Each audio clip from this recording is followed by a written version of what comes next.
ലീന, ഇന്നും വന്നിട്ടുണ്ടല്ലോ ആ കമ്മീഷണർ സാറ്, നിന്നെ തിരക്കിയിട്ട്. അയാൾ നിന്നെ കൊണ്ട് പോവുള്ളൂ മോളെ. അസ്ഥിക്ക് പിടിച്ചിട്ടുണ്ട് കമ്മീഷണർ ഏമാനി നേഴ്സ് കൊച്ചിനെ. നിന്നെ കൊണ്ട് അങ്ങേര് പോവത്തുള്ളൂ മോളെ. നഴ്സിംഗ് സൂപ്രണ്ട് ലതിക മാഡം വന്ന് ലീനയോട് പറയുന്നത് കേട്ടതും വരണ്ടൊരു ചിരി തെളിഞ്ഞു ലീനയുടെ ചുണ്ടിൽ. നീ ഇങ്ങോട്ട് വാ കൊച്ചേ, അല്ലാതെ അങ്ങേര് ഇവിടുന്ന് പോവില്ല. പറഞ്ഞു കേട്ടിട്ടും ഭാവമാറ്റമില്ലാതെ നിൽക്കുന്നവളെ നിർബന്ധിച്ച് കൂടെ കൂട്ടി പുറത്തേക്ക് നടന്ന സൂപ്രണ്ട് രോഗികളുടെ വിശ്രമമുറിയിലേക്ക് ചെന്നതേ കണ്ടു. അവൾ വരുന്നത് നോക്കിയിരുന്ന കമ്മീഷണർ എവിൻ പോളിയെ. തെല്ലിട ചലിക്കാത്ത അവൻ്റെ മിഴികളിലെ നോട്ടം മുഴുവൻ അവൾക്ക് നേരെയാണ്. മേരിമാതാ ഹോസ്പിറ്റലിലെ നഴ്സായ ലീനയുടെ നേരെ ശിരസ് ഉയർത്തിപ്പിടിച്ച് അവൻ്റെ കണ്ണിൽ തന്നെ നോക്കിയാണ് അവളും വരുന്നത്. ഒട്ടും പരിഭ്രമമോ പതറലോ ഇല്ലാതെ. ദാ സാറ് പറഞ്ഞ ആളെ എത്തിച്ചിട്ടുണ്ട്, വേഗം വിടണേ സാറേ. നഴ്സിംഗ് സ്റ്റാഫ് കുറവാണിവിടെ. സൂപ്രണ്ട് അതിവിനയത്തോടെ പറഞ്ഞ വാക്കുകൾക്ക് പിശുക്കിയ ഒരു ചിരിയാണ് അവൻ്റെ മുഖത്ത് തെളിഞ്ഞത്. അപ്പോൾ എന്നതാ നേഴ്സ് കൊച്ചിൻ്റെ തീരുമാനം? എനിക്കൊപ്പം അങ്ങ് പോരുവല്ലേ ഇപ്പൊ തന്നെ? മുന്നിൽ നിൽക്കുന്നവളുടെ ഭംഗിയുള്ള ശരീരത്തിലൂടെ കണ്ണുകൾ ഒഴിഞ്ഞുള്ള അവൻ്റെ ആ ചോദ്യത്തിൽ കണ്ണുകൾ ഇറുക്കി അടച്ചുപോയി ലീന. ദേഷ്യം നിയന്ത്രിക്കാനെന്നതുപോലെ അവൾ വലം കൈയുടെ മുഷ്ടി ചുരുട്ടി പിടിക്കുന്നത് കൂടി കണ്ടതും ഒരു പരിഹാസ ചിരി വിരിഞ്ഞു എബിൻ്റെ മുഖത്ത്. എന്നെ കൊന്നു കളയാനുള്ള പക നിന്റെ ഉള്ളിലിപ്പോൾ ഉണ്ടെങ്കിൽ നിന്നെ ഇങ്ങനെ കൊണ്ടുപോയി കടിച്ചു തിന്നാനാണ് പെണ്ണെ എനിക്ക് കൊതി. സഹിക്കാൻ പറ്റാത്തൊരു മോഹമായി തീർന്നിട്ടുണ്ട് നീ എൻ്റെ ഉള്ളിൽ. ഊണിലും ഉറക്കത്തിലും എന്നെ ഏറെ മോഹിപ്പിക്കുന്നുണ്ട് നീ. ഇനിയും നിന്റെ പുറകെ അലയാൻ പറ്റില്ല എനിക്ക്. തീരുമാനം വേഗം പറ. പോരുവല്ലേ എനിക്കൊപ്പം ഇന്ന്, ഇപ്പോൾ തന്നെ? വല്ലാത്തൊരു മുറുക്കത്തോടെ ചോദിക്കുന്നവനെ പകച്ചു നോക്കി ലീന. സാർ എന്നെ ക്ഷണിക്കുന്നത് ജീവിതകാലം മുഴുവൻ സാറിൻ്റെ ഭാര്യയായി ഇരിക്കാനൊന്നും അല്ലല്ലോ. സാറിന് സുഖം ലഭിക്കുന്ന കുറച്ച് മണിക്കൂറുകൾക്ക് വേണ്ടിയല്ലേ? ഒന്നുകൂടി വ്യക്തമായി പറഞ്ഞാൽ, സാർ എന്ന പുരുഷന് ഒരു സ്ത്രീ എന്ന നിലയിൽ എന്നോട്, സോറി എൻ്റെ ശരീരത്തിനോട് തോന്നിയ മോഹം തീർക്കാനുള്ള ഒരു വിളിയല്ലേ ഇത്? അതനുസരിക്കാനും സാറിൻ്റെ കൂടെ വരാനും എനിക്ക് ബുദ്ധിമുട്ടാണ് സാർ. എബിൻ്റെ നോട്ടത്തിനും ചിരിക്കുമുള്ള മറുപടി എന്നോണം അവൻ്റെ മുഖത്ത് മിഴികളൂന്നി അവൾ പറഞ്ഞതും ഞെരിച്ചമർത്തി എബിൻ തൻ്റെ പല്ലുകൾ അവളോടുള്ള ദേഷ്യമടങ്ങാതെ. വല്ലാതങ്ങ് ഞെളിഞ്ഞ് അഹങ്കരിക്കാതടി. ഒരു കൊലക്കേസ് പ്രതിയാണ് നീയെന്ന് മറ്റാർക്കറിയില്ലെങ്കിലും എനിക്കറിയാം. ആ എനിക്ക് മുന്നിൽ നീ വല്ലാതെ ശീലാവധി ചമയല്ലേ? തൂക്കിയെടുത്തിട്ടങ്ങ് പോകും ഞാൻ. അവളോടുള്ള ദേഷ്യം മുഴുവൻ നിറഞ്ഞിരുന്നു അവൻ്റെ ശബ്ദത്തിൽ. തെറ്റ് ഞാൻ ചെയ്തെങ്കിൽ സാറത് തെളിയിച്ച് എന്നെ അറസ്റ്റ് ചെയ്തുകൊണ്ട് പോകണം, അതാണ് വേണ്ടത്. അല്ലാതെ അതും പറഞ്ഞ് ഭീഷണിപ്പെടുത്തി കൂടെ കിടക്കാൻ വിളിക്കല്ല വേണ്ടത്. അവളുടെ ശബ്ദം ഉയർന്നു. അവനൊപ്പം തന്നെ. ചുറ്റുമുള്ളവർ ശ്രദ്ധിക്കുന്നുവെന്ന് തോന്നിയതും എബിൻ അവളെ ദേഷ്യത്തിൽ നോക്കി അവിടെ നിന്ന് ഇറങ്ങിപ്പോയി. എബിൻ മടങ്ങിയ പുറകെ തൻ്റെ ജോലിയിലേക്ക് മടങ്ങി ലീനയെങ്കിലും എബിനൊരു തീക്കാറ്റായി വീശി അവളുടെ ഉള്ളാകെ. അവനിലെ അഗ്നിയെ അടക്കിയില്ലെങ്കിൽ ആ തീക്കാറ്റേറ്റ് വാടും താനെന്നവൾക്ക് ഉറപ്പാണ്. 3 മാസങ്ങൾക്ക് മുമ്പാണ് 5 വയസ്സുപോലും തികയാത്തൊരു പിഞ്ചു കുഞ്ഞിനെ ക്രൂരമായി റേപ്പ് ചെയ്ത് കൊന്നെന്ന് കോടതി കണ്ടെത്തിയ 70 വയസ്സോളം പ്രായമുള്ള പ്രതിയെ കോടതിയിൽ വെച്ചുണ്ടായ നെഞ്ചുവേദനയെ തുടർന്ന് ഇവിടെ ഈ ഹോസ്പിറ്റലിൽ അഡ്മിറ്റാക്കിയത്.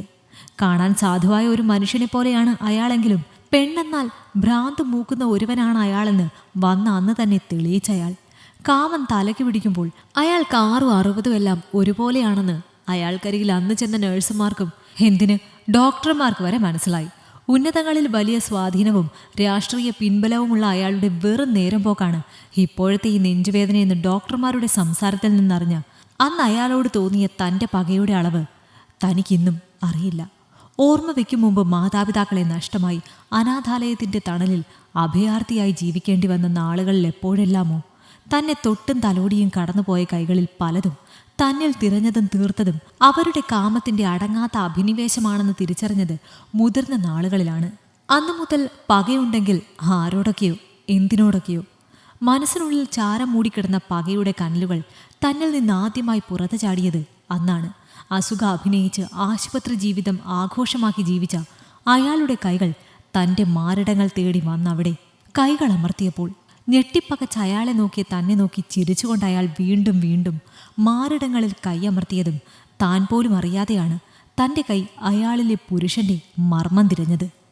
തൻ്റെ പ്രവൃത്തി ആദ്യം അയാളിൽ അത്ഭുതവും അമ്പരപ്പും സന്തോഷവും സൃഷ്ടിച്ചെങ്കിൽ തൻ്റെ കൈ മുറുക്കേറിയതും കണ്ണുകൾ തുറിച്ചു അയാളുടെ.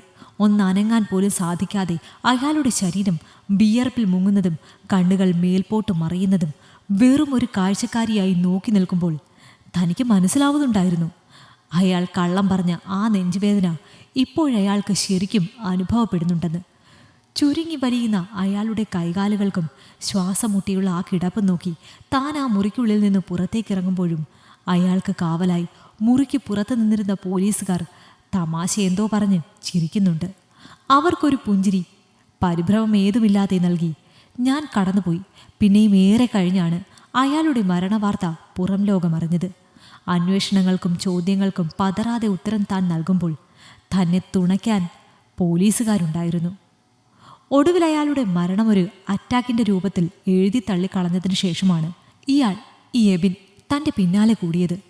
അയാളുടേതൊരു സ്വാഭാവിക മരണമല്ല, കൊലപാതകമാണെന്നും അത് ചെയ്തത് അയാളുടെ മുറിയിൽ അവസാനമായി ചെന്ന താനാണെന്നും അയാൾ പറയുന്നത് എന്തിൻ്റെ അടിസ്ഥാനത്തിലാണെന്ന് തനിക്കറിയില്ല. അന്നു മുതലുള്ള അയാളുടെ ആവശ്യമാണ് താൻ അയാളുടെ കൂടെ ചെല്ലുക എന്നത്. മറ്റുള്ളവർക്ക് അയാൾക്ക് തന്നോടുള്ള പ്രണയമാണ്. തനിക്ക് മാത്രമറിയാം അയാളുടെ ഉദ്ദേശം. തന്നെപ്പോലെ ഒറ്റയ്ക്കാകുന്ന ആശ്രയം ഏതുമില്ലാത്ത പെൺകുട്ടികളെ തൻ്റെ അധികാരത്തിൻ്റെ ബലത്തിൽ സ്വന്തം കിടപ്പറയിൽ എത്തിക്കുന്നവനാണ് എബിനെന്നവൾ എന്നോ തിരക്കി തിരിച്ചറിഞ്ഞിരുന്നു. വീണ്ടുമൊരിക്കൽ തന്നെ തേടിയെത്തിയ എബിനൊപ്പം എതിർപ്പൊന്നുമില്ലാതെ ആരും അറിയാതെ പോയി ലീന. അവൾ മടങ്ങിയെത്തിയതിൻ്റെ പിറ്റേന്ന് പത്രങ്ങളിലെല്ലാം നിറഞ്ഞു നിന്നിരുന്നു. കമ്മീഷണർ എബിൻ പോൾ വീടിനുള്ളിൽ അറ്റാക്ക് വന്ന് മരിച്ചുവെന്ന വലിയ കോളത്തിലുള്ള വാർത്തയും ഫോട്ടോസും. തെളിവുകളൊന്നും ഉണ്ടായിരുന്നില്ല എവിടെയും. ലീനയിലേക്കെത്താൻ സംശയമുണ്ടായിരുന്നില്ല ആർക്കും ആ മരണത്തിൽ. സ്വയം രക്ഷപ്പെടലിൻ്റെ ഭാഗമായി കുഞ്ഞുനാളിൽ എപ്പോഴോ ആരോ അവൾക്ക് പറഞ്ഞുകൊടുത്ത ആ പ്രവൃത്തിയിൽ എപ്പോഴോ അവൾക്കൊപ്പം ദൈവവും പങ്കാളിയായിരുന്നിരിക്കണം. തനിച്ചായി പോയവൾക്ക് താങ്ങി നിന്ന പോലെ. ഈ കഥ നിങ്ങൾക്കിഷ്ടമായെങ്കിൽ ലൈക്ക് ചെയ്യൂ. നിങ്ങളുടെ അഭിപ്രായങ്ങൾ കമന്റായി രേഖപ്പെടുത്തൂ. കൂടുതൽ കഥകൾ കേൾക്കാൻ ഈ ചാനൽ സബ്സ്ക്രൈബ് ചെയ്യൂ.